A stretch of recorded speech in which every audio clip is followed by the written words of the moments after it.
Welcome to Satish షార్ English grammar short cuts. ఈరోజు మనము 10th క్లాస్ విద్యార్థులకు క్వశ్చన్ నెంబర్ 20లో వచ్చే డైరెక్ట్ మరియు ఇండైరెక్ట్ స్పీచ్ గురించి నేర్చుకుందాం. డైరెక్ట్ ఇండైరెక్ట్ స్పీచ్ అంటే పిల్లలందరికీ భయం. ఎందుకో తెలుసా? ఇది చేయాలంటే టెన్సెస్ రావాలి, బోల్డ్ రూల్స్ ఉంటాయని. కానీ మన షార్ట్ కట్స్లో మీరు చూస్తే no need of learning tenses, no worry, we can learn easily. Ready? Start చేద్దామా?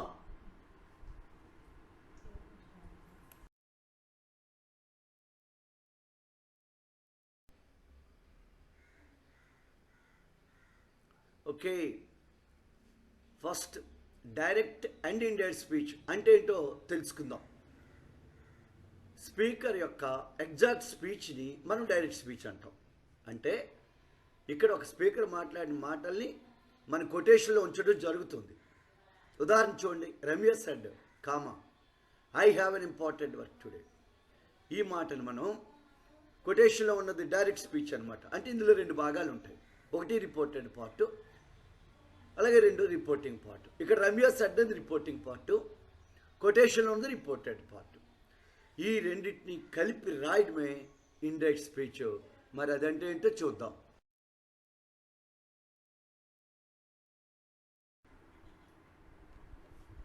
ఓకే, మరి డైరెక్ట్ స్పీచ్ అంటే చూసాము. ఇప్పుడు ఇండైరెక్ట్ స్పీచ్. ఇండైరెక్ట్ స్పీచ్లో మనకి మెసేజ్ చేంజ్ కాదు, కానీ వర్డ్స్ చేంజ్ అవుతాయి. సో మెసేజ్ చేంజ్ కాకుండా ఫామ్ చేంజ్తో మనం రాసేదాన్నే ఇండైరెక్ట్ స్పీచ్ లేదా రిపోర్టెడ్ స్పీచ్ అంటారు. మరి ఇందాక ఇచ్చిన ఎగ్జాంపుల్లో Ramya said that she had important work that day. అంటే అక్కడ రమ్య సెడ్ కొటేషన్స్లో I have an important today వచ్చింది. ఇప్పుడు ఈ రెండు వాక్యాలు కలిపినప్పుడు దట్ వచ్చింది. అట్లాగే ఐ హ్యావ్ ఏమో షీ హ్యాడ్గా మారింది. అంటే ఇక్కడ ఏమైంది, రిపోర్టింగ్ వెర్బ్ పాస్ట్ టెన్స్లో ఉంటే ఆ వెనకాల వచ్చే వెర్బ్ కూడా, అంటే రిపోర్టెడ్ వెర్బ్ కూడా పాస్ట్ టెన్స్లో ఉండాలి. ఇది మనం దీన్నే ఇండైరెక్ట్ స్పీచ్ లేదా రిపోర్టెడ్ స్పీచ్ అంటారు.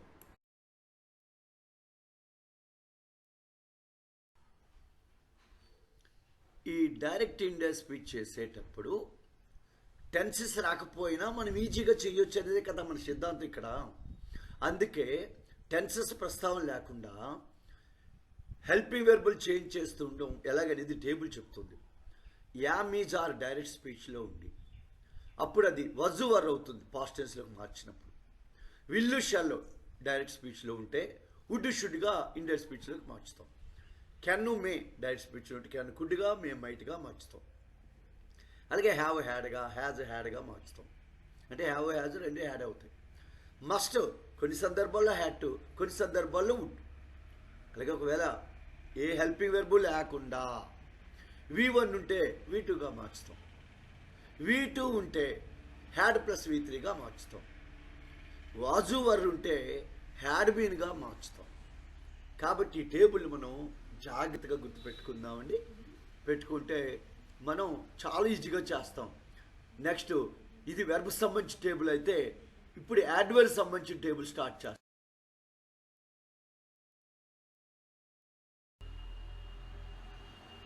యాడ్వర్బ్స్ని ఎట్లా చేంజ్ చేయొచ్చో ఈ టేబుల్ ద్వారా తెలుసుకుందాం. టుడే ఉంటే దట్ డే లేదా ఆన్ ద సేమ్ డే రాసుకోవచ్చు. ఎస్టర్డే ఉంటే ద ప్రీవియస్ డే లేదా ద డే బిఫోర్ అని కూడా రాయొచ్చు.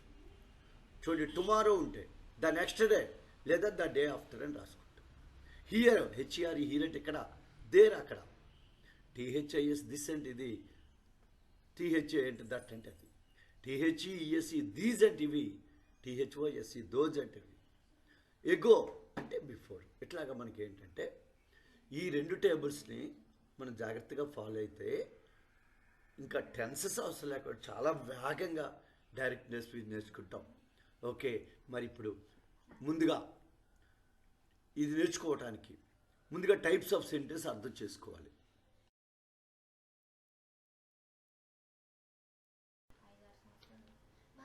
చెప్పిందంతా ఒకసారి వినండి. ఇందాక సౌండ్లో టైప్స్ ఆఫ్ సెంటెన్సెస్ ముందుగా మనం నేర్చుకోవాలి.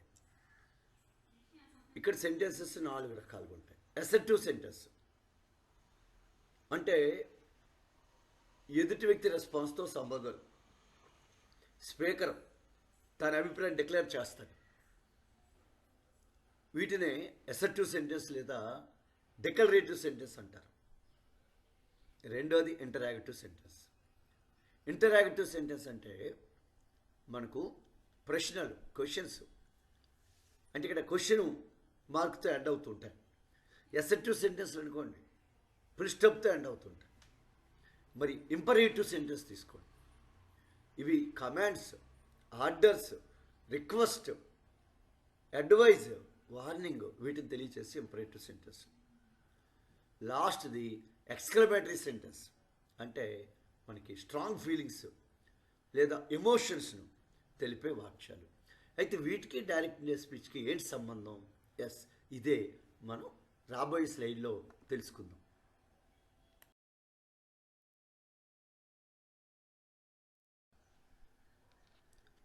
ఫస్ట్ చూడండి, అసర్టివ్ సెంటెన్స్ని డిఎస్ నుంచి ఐడిఎస్కి, అంటే డైరెక్ట్ స్పీచ్ నుంచి ఇండైరెక్ట్ స్పీచ్కి.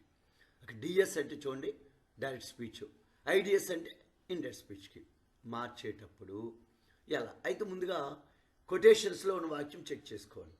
డైరెక్ట్ స్పీచ్ అంటే కొటేషన్లో ఉంటుందని చెప్పాం కదా. ఆ కొటేషన్లో చూడండి అసర్టివ్ సెంటెన్స్లు ఎలా గుర్తుపడతామంటే సబ్జెక్ట్తో బిగిన్ అవుతాయి, ఫుల్ స్టాప్తో ఎండ్ అవుతాయి. అది మనకి అసర్టివ్ సెంటెన్స్ అవుతుంది. మరి అసర్టివ్ సెంటెన్స్ని డైరెక్ట్ స్పీచ్, ఇండైరెక్ట్ స్పీచ్లోకి మార్చాలంటే ఏం చేయాలి? ఒకటో రూల్ 1 అక్కడ చెప్పాను చూడండి. సే అనే వెర్బు రిపోర్టింగ్ వెర్బ్గా ఉంటే సేగా మారుతుంది.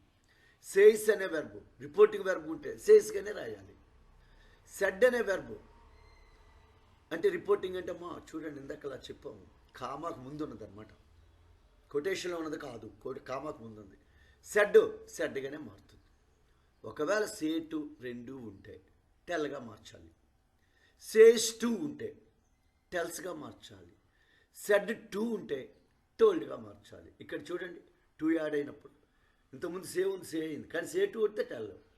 సేసింది కానీ సేస్ టు వస్తే టెల్స్. సెడ్గా ఉంచేసాం, ఇప్పుడు సెడ్ టు వస్తే టోల్డ్. ఇది మొదటి రూల్ అండి. ఇందులో సెడ్ టు అనే పాస్ట్ టెన్స్లో ఉన్నట్టు, మిగిలినవన్నీ ప్రెజెంట్ టెన్స్లో ఉన్నట్టు. రూల్ 2 దట్ అనే కంజంక్షన్ ఉపయోగించాలి. అంటే రిపోర్టింగ్ వెర్బ్ని, రిపోర్టింగ్ పార్ట్ని, రిపోర్టెడ్ పార్ట్ని కలపడానికి దట్ అనే కంజంక్షన్ ఉపయోగిద్దాం. ఇప్పుడు ఎగ్జాంపుల్స్తో చూద్దాం.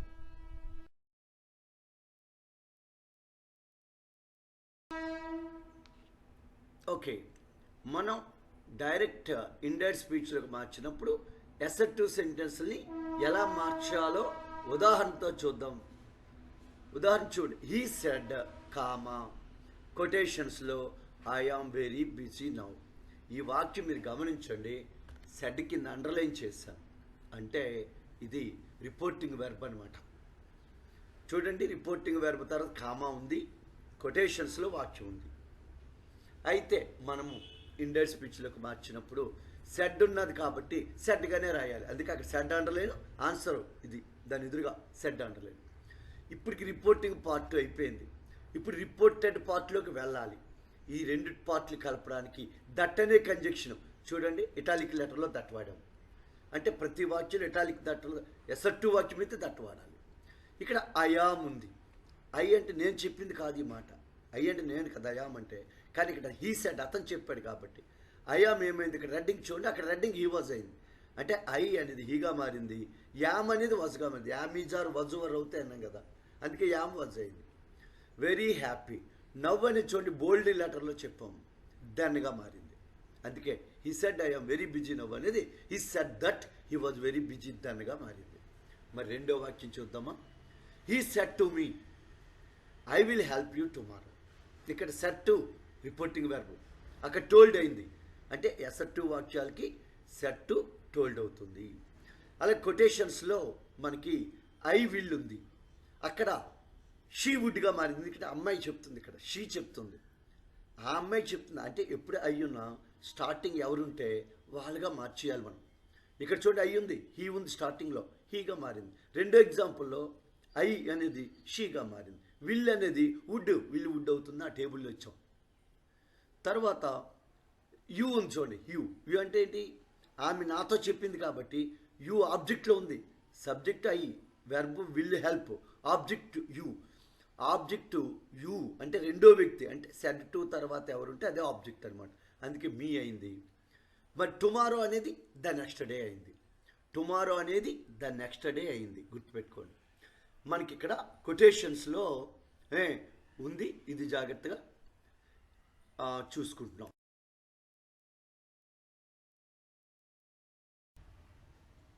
ఓకే, మూడో ఎగ్జాంపుల్ చూద్దాం. Ravi said I am busy today. ఇక్కడ సెడ్ అనేది రిపోర్టింగ్ వెర్బ్. ఇక్కడ సెడ్గానే రావాలి. మరి రెండు వాక్యాలు కలపడానికి దట్ యూజ్ చేయాలి. అగో దట్ ఎటాలిక్ లెటర్లో వాసం.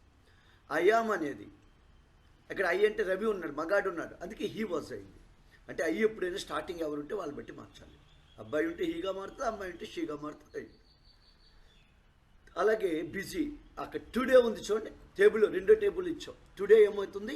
దట్ డే అవుతుంది. రెండో ఎగ్జాంపుల్ చూద్దాం. Kiran set to me. Kiran set to me. Set told అయింది చూడండి. ఇక్కడ అండర్లైన్, అక్కడ అండర్లైన్. ఇప్పుడు రెండు వాక్యాలు కలపడే దట్ ఇటాలిక్ లెటర్లో దట్ పెట్టాం. ఇక్కడ ఐ హ్యావ్ అనేది మనం తీసుకున్నట్టయితే ఈ హ్యాడ్ అవుతుంది. అంటే ఐ హ్యావ్ అనేది ఈ హ్యాడ్గా చేంజ్ అయింది. Cleaned the house just then. And now అనేది దెన్ అయింది.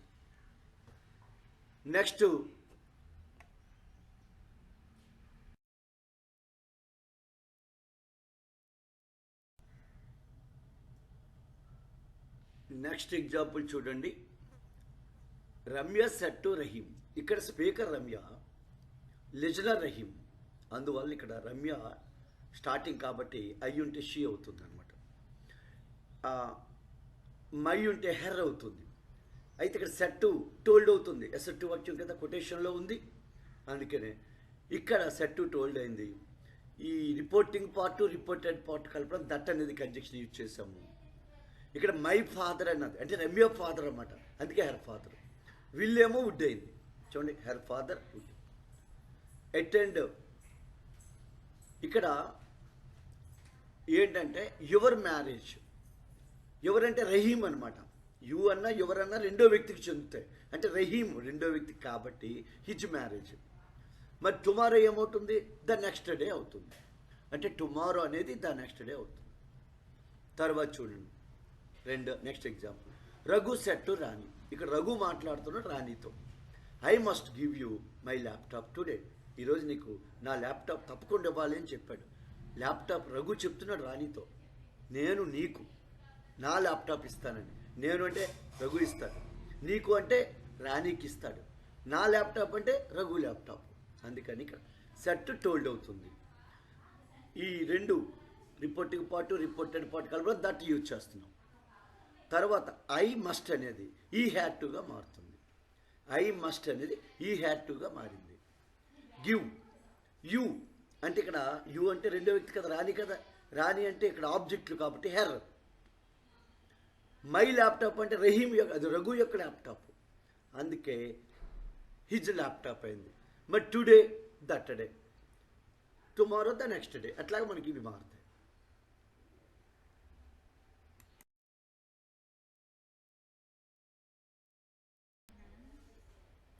ఓకే, ఇక్కడ చూడండి ఎగ్జాంపుల్స్లో రిపోర్టింగ్ వెర్బ్ ప్రజెంట్ టెన్స్లో వస్తాయి. అంటే ఇక్కడ చూడండి ఇంతవరకు హీ సెడ్ అని హీ సెట్ టు అని ఇచ్చాం. ఇప్పుడు సెడ్ ప్లేస్లో సే ఆర్ సేస్. అలాగే సెట్ టు ప్లేస్లో says to or say to. అంటే ఇప్పుడు రిపోర్టింగ్ వెర్బ్ మొదటి ఎగ్జాంపుల్లో అండర్లైన్ చేసిన దగ్గర ప్రజెంట్లో ఉంది. అయితే ఇప్పుడు జాగ్రత్తగా చూడండి. I am free now. ఇది డైరెక్ట్ స్పీచ్. ఇండైరెక్ట్ స్పీచ్లోకి రాస్తున్నాం కదా, సేయిస్ ఉంటే సేయిసే రాయాలి. రెండు వాక్యాలు కలపడం దట్ పెట్టాలి. ఇటాలిక్ లెటర్లో దట్ ఉంది. ఇక్కడ ఐ ఆమ్ అనేది ఇంతకుముందు హీ వాజ్గా మారేది, కానీ ఇప్పుడు హీ ఈజ్గా మారింది. అలాగే నవ్వులాగే ఉండిపోయింది. అయితే ఎందుకు ఇలా అయింది జాగ్రత్తగా చూడండి. ఇక్కడ సేకి 3 రూపాయలు చూడండి. సే, సెడ్, సెడ్. సే అనేది ప్రెజెంట్ టెన్స్, సేస్ అన్న ప్రెజెంట్ టెన్స్. ప్రెజెంట్ టెన్స్లో ఉంది కాబట్టి రిపోర్టింగ్ వెర్బ్, రిపోర్టెడ్ వెర్బ్ కూడా ప్రెజెంట్లోనే ఉండాలి. అంటే ఇక్కడ ఐయామ్ అనేది ప్రెజెంటే కదా, అలాగని హీగా మారింది కాబట్టి యామ్ ఈజ్ అవుతుంది కానీ వాజ్ అవుతుంది.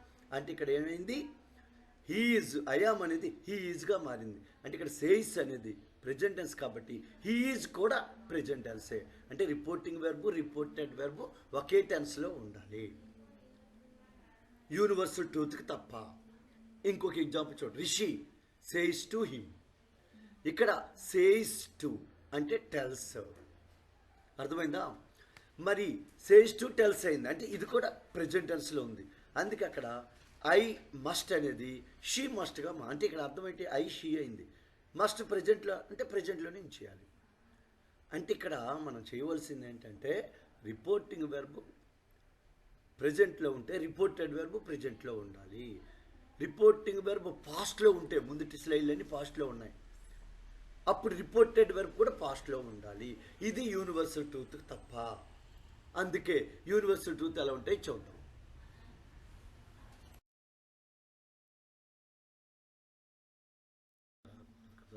ఎవరి మీద పడతాం? ఓకే, ఇక్కడ చూడండి, యూనివర్సల్ ట్రూత్ కొటేషన్ ఇచ్చాం. He said comma the sun rises in the east. సూర్యుడు ఉదయిస్తాడు, ఇది universal truth.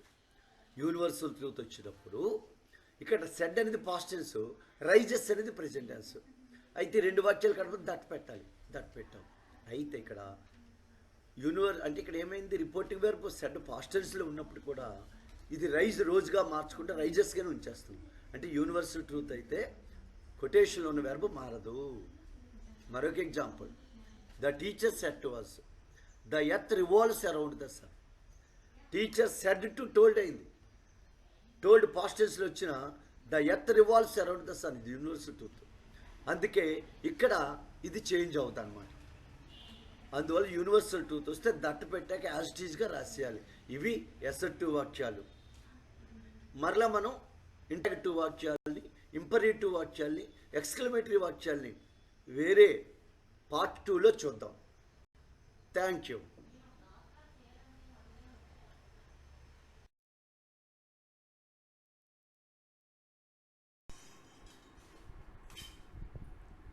Thank you very much. We can meet in the part 2.